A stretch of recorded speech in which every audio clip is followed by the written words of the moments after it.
God dag, hva sier godt? Jeg heter Gregory, jeg er fra Canada, and jeg bor i Reykjavik.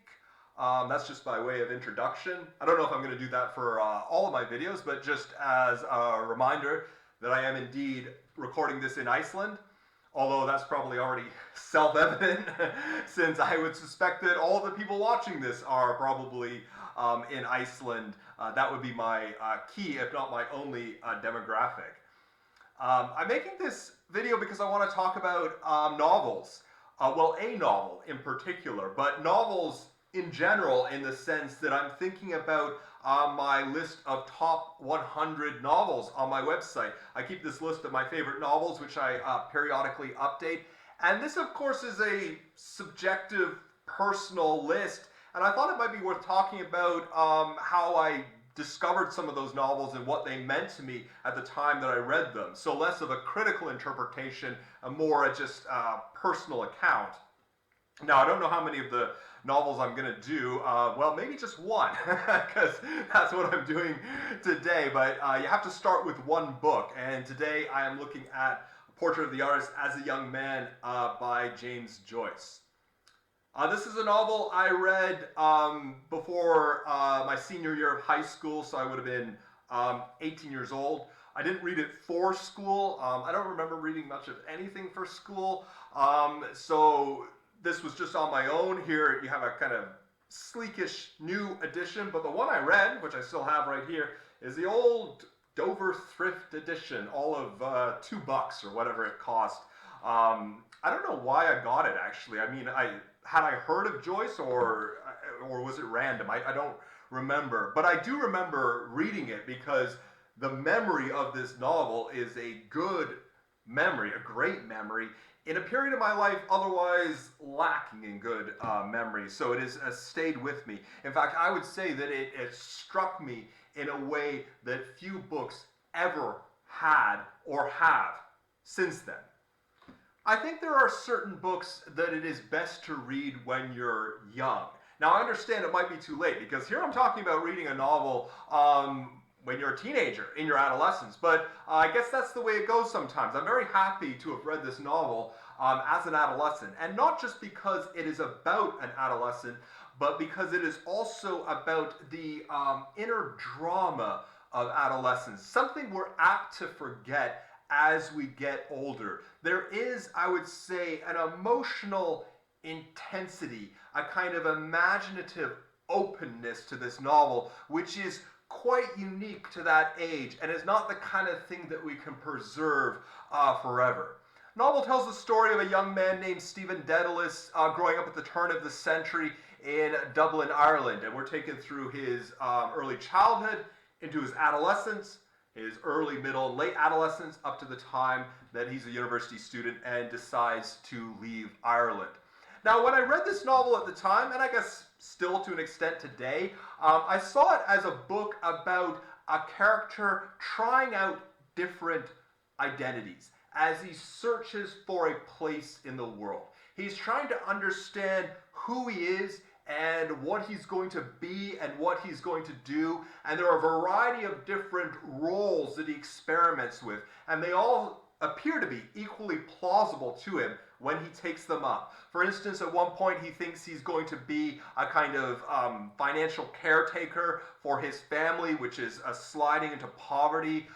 He thinks at one point that he's going to be a priest in the Catholic Church. And finally he decides that he's going to be an artist. And you really have the impression, reading this novel, of the limitless possibilities that are open to someone at a certain age. The feeling that there are all these different futures out there in front of you, all these different things that you could do and that you could be. And there is this willingness to embrace all of the unique experiences that await you. Indeed, there's a feeling that the entire world is out there just waiting to be discovered. And as I say, that is a feeling that I think is quite distinct to this age, captured beautifully in the novel. I saw it at the time as a novel about someone looking for guidance, looking for inspiration, looking for a mentor, looking for a model. somebody to model yourself after or something to model yourself after, but also a search for that kind of that catalyst to it to inspire you, to give you a new perspective on the world and on yourself. I read it as a novel about freedom and liberation because I think that's what Stephen Dedalus is attempting to do. He's trying to free himself from the constraints and the impediments that saturate his world. Now, these are just things in his environment, institutions like the Catholic Church or the institutions of Irish society, but they are personal, intimate things as well. You see him wanting to free himself from childhood. Childhood can be a wonderful time, but it's also a time of uncertainty and fear and vulnerability. And at a certain stage, he wants to liberate himself from that stage of life. You see him wanting to free himself from shame and guilt and mortification. And finally, at a certain point, wanting to free himself from his family and his home. And I identified very strongly with that search for liberation when I was younger. The sense that you can free yourself from your surroundings, from your life, from who you are, that you can indeed remake yourself, reinvent yourself. There is one particular scene that's always stood out for me when thinking about this novel, and probably one of the most famous scenes in the book, famous enough to make it onto the cover, a scene where Stephen encounters a girl on the beach. And this is right at the point where he's on the cusp of deciding to become an artist. He's about to enter university, so the coming of age narrative is moving towards conclusion, and he's just walking along the beach, and he sees a girl about his age standing off the shore, just waiting in the water, and there's this shared moment between them. Now, not all readers like this scene because, well, for one thing, there's the comparison of the girl to a seabird, which is, yeah, a notable image.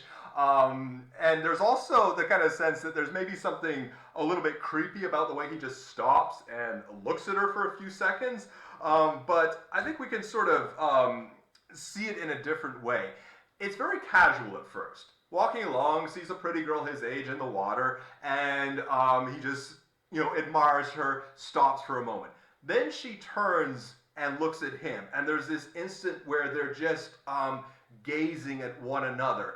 And you can see this transition in his thought that occurs at that instance. A transition which is at once superficial and yet at the same time profound. Something that touches the core of his existence, and yet a very kind of simple adolescent thought, which is, oh my God, what a beautiful girl. Right? It's just that kind of sense of, have you ever seen such a gorgeous girl? And there's that moment where it's just kind of lingering on like that, and there's nothing he can really do with that in the situation. It's almost preserve, and then eventually, well, just turn and walk away, which is what he does. Just such a brief, fleeting, ephemeral instant. Just nothing. A non-event. I mean, the girl in the situation probably forgets that he even existed within about a couple of minutes. And yet he, on the other hand, has the feeling that he's experienced something very profound and he would like to hold on to it. And he has a vision in his mind of all the artists in the world, all the artists throughout history working to preserve or recreate the beauty that they've experienced in the world, the beauty that they've seen in people or in situations, the beauty that they've encountered in the natural world or however it might come to you. And artists laboring and toiling ceaselessly to recreate, to carve out spaces for beauty in a world that is really quite fickle about giving you images of beauty in any form. And that's when he decides he wants to be an artist. For most of the novel, I get the impression Stephen is kind of running away from things. He wants to run away from constraints, impediments, even people, his family, and that's, a kind of adolescent thing of just wanting to move forward, wanting to progress. But here he has a quite different experience where there's a moment that he wants to preserve forever. And that is what alerts him to his future vocation as an artist. So, A Portrait of the Artist as a Young Man, number 6 on my list, the top 100 novels. I'm not sure if this will be the last time I talk about my top 100 list, but maybe I'll come back with other ones. But in the meantime, hope you enjoyed the video, and see you soon.